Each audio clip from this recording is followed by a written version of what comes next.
Hey everyone, welcome to today's video. Welcome to the Video Game Fight School channel. And today I wanted to quickly make a video, just a little divergence from the regular Batman content, but still kind of related to that, universe. Now, as you see on my screen, I'm currently downloading Mad Max in order that I may play it a little bit more and perhaps try to beat the story.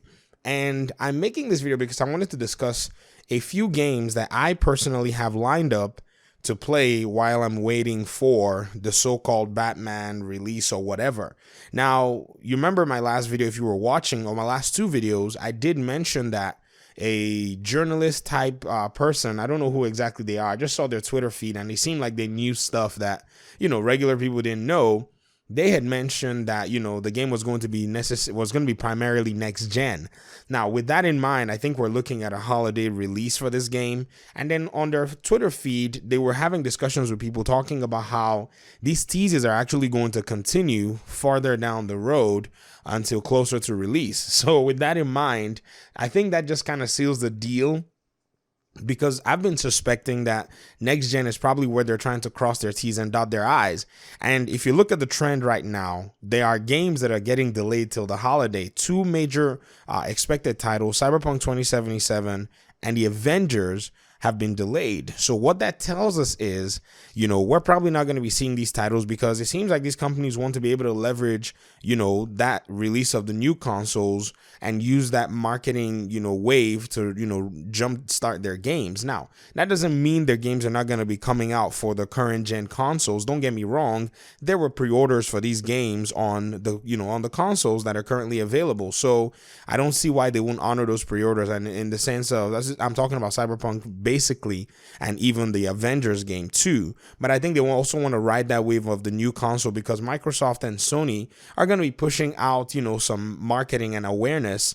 So I think it makes a little bit of sense. Now, as we wait though, what games can you be playing and what games can you be picking up at very, little prices anyways, in order to kind of, keep yourself busy and hang in there for this so-called Batman release? Now, I can recommend, three Warner Brothers games that are, open world adventure games in a sense, and I have not beaten any of them. So I'm recommending them not just for you, but for also myself, because I own them.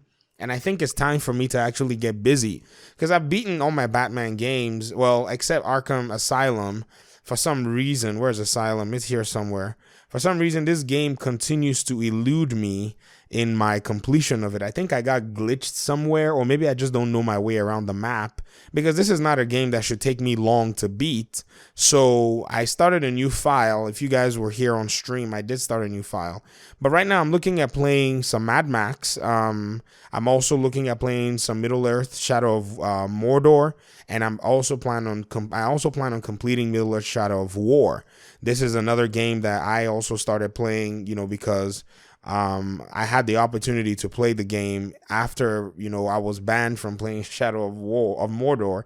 With little kids in my house, I couldn't play it at that time, and kids being able to see, my screen. But, thankfully, I've been able to find a small corner where I can actually play games that are not advisable for kids to be able to see that kind of graphic nature of, the content. It is a war game. The Ranger is like an assassin of these orcs and uruks. So you don't want to see that kind of thing. That's not appropriate for little kids.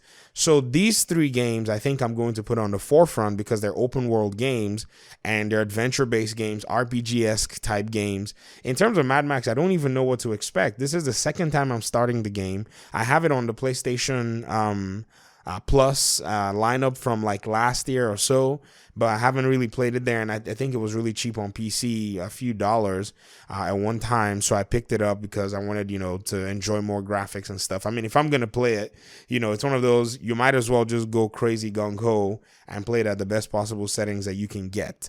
So these games are games that are Warner Brothers published games, and, Monolith did the Shadow of War and Shadow of Mordor games.